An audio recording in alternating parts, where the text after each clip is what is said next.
जय हिंद दोस्तों राजनाथ सिंह ने सेना को सौंपे निपुण समेत कई हथियार। अब आर्मी किसी भी खतरे से निपटने को होगी तैयार। और ब्रेक फेल होने की वजह से 200 फीट नीचे जा गिरी बस, कई जवान शहीद। वहीं चीन सीमा पर बढ़ेगी सेना की ताकत। पैंगोंग झील में पेट्रोल के लिए मिली एडवांस नावें। और स्पाइसशिप के श्रीलंका पहुंचते ही चीन की धमकी, बीच में न आए कोई तीसरा देश। तो आइए जानते हैं इनके बारे में डिटेल में। दोस्तों, देश की सीमाओं पर बढ़ती चुनौतियों के बीच डिफेंस मिनिस्टर राजनाथ सिंह ने आज के स्वदेशी हथियार सेना को सौंपे हैं। इनमें AK-203 राइफलों के अलावा न्यू एंटी पर्सनल माइन निपुण भी शामिल हैं। दोस्तों, नए वेपन्स EEL व दूसरे इंडियन कंपनीज ने डेवलप किए हैं। इस मौके पर भारतीय सेना के chief engineer lieutenant general Harpal Singh ने आर्मी चीफ की ओर से देश को श्योर किया है कि हम किसी भी खतरे से निपटने के लिए तैयार हैं। भले ही वह पश्चिमी रेगिस्तान पाकिस्तान हो या लद्दाख सेक्टर में ऊंचाई वाली जगह चीन से सटे इलाके।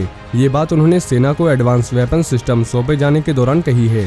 साथ ही डिफेंस मिनिस्टर राजनाथ सिंह ने आज लद्दाख में सियाचिन ग्लेशियर के पास परतापुर आर्मी बेस पर 1 मेगावाट की सौर ऊर्जा परियोजना सौंपी। कोर ऑफ इंजीनियर्स द्वारा बनाया गया पावर प्लांट डीजल पर निर्भरता से बचाव करने वाले बल की बिजली जरूरतों को पूरा करने में मदद करेगा। वहीं जम्मू और कश्मीर में सुरक्षा बलों के साथ बड़ा हादसा हुआ है। Indo Tibet border police ITBP और जम्मू कश्मीर पुलिस के जवानों को ले जा रही बस खाई में गिर गई। ये हादसा चंदनवाड़ी के पास हुआ है। रिपोर्ट्स के मुताबिक बस में ITBP के 37 और पुलिस के 2 जवान सवार थे। शुरुआती जानकारी में बस के ब्रेक फेल होने की बात सामने आ रही है। जवानों को ले जा रही बस 200 फीट नीचे नदी में गिरी थी। बस के परखच्चे तक उड़ गए। साथ ही जम्मू कश्मीर पुलिस के PRO ने बताया कि ITBP के 6 जवान शहीद हो गए और कई घायल हैं। घायलों को एयरलिफ्ट करके श्रीनगर स्थित आर्मी हॉस्पिटल ले जाया गया है। चंदनवाड़ी से पहलगाम जा रहे इन जवानों की ड्यूटी अमरनाथ यात्रा के लिए लगाई गई थी और वापसी के समय यह हादसा हुआ है। वहीं भारत और अमेरिका की चिंताओं और विरोध के बीच चीन का रिसर्च शिप युआनवोंग 5 मंगलवार को श्रीलंका पहुंच गया है। ये शिप श्रीलंका के हम्बनटोटा पोर्ट पर लोकल समय अनुसार सुबह 8:20 पर पहुंचा था। अब ये 22 अगस्त तक वहीं रुकेगा। इस शिप पर कई तरह के एडवांस एंटीने और कम्युनिकेशन रिलेटेड डिवाइसेस लगे हैं। ऐसे में भारत की ओर से भी इस बारे में विरोध जताया गया था। अब इस पर चीन का बयान आया है। चीन ने भारत और अमेरिका का नाम लिए बिना कहा है कि इस मामले में कोई भी तीसरा पक्ष या देश शामिल न हो। चीन की ओर से कहा गया है कि उसकी scientific research activities international law के अंतर्गत होती है। इस मामले में किसी भी तीसरे देश को इंटरफेरेंस करने की कोई जरूरत नहीं होनी चाहिए। श्रीलंका में चीन के राजदूत क्वी जेन होंग शिप का स्वागत करने के लिए पोर्ट पर मौजूद थे। इस दौरान उन्होंने ट्रैवल के बारे में पूछे जाने पर बताया कि इस तरह के रिसर्च शिप का श्रीलंका की यात्रा करना बहुत नेचुरल है। 2014 में भी इसी तरह का एक शिप यहां आया था। भारतीय चिंताओं के बारे में पूछे जाने पर राजदूत ने बताया, मुझे नहीं पता, आपको भारतीय मित्रों से ही पूछना चाहिए।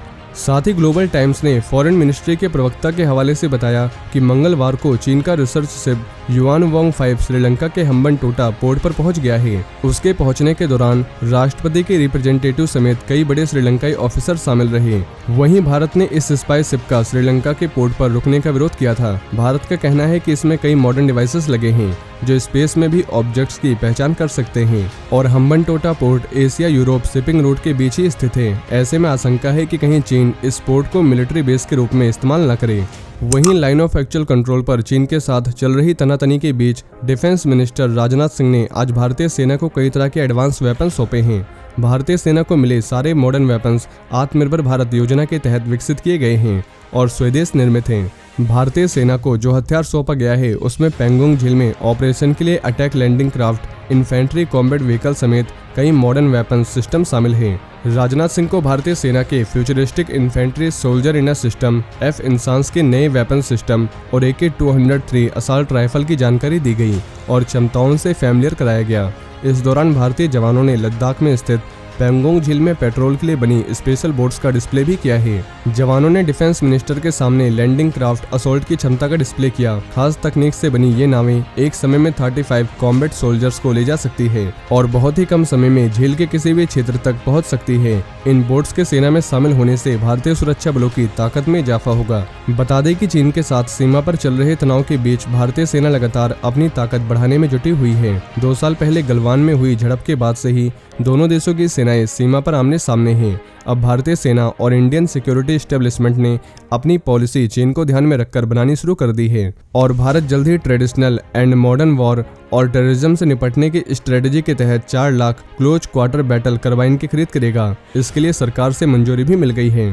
तो दोस्तों ये थे आज के कुछ बड़े डिफेंस अपडेट। वहीं अगर आप भारतीय सेना से जुड़ी ऐसी और भी जानकारी जानना चाहते हैं तो आपको हमारे दूसरे चैनल डिफेंस एनालिसिस पे मिल जाएगी, जिसकी लिंक आपको नीचे डिस्क्रिप्शन में मिल जाएगी। और ये इन्फॉर्मेशन अगर आपके लिए यूजफुल रही हो तो वीडियो को ज़्यादा से ज़्यादा शेयर करें और चैनल को सब्सक्राइब करना न भूलें। जय हिंद, जय भारत।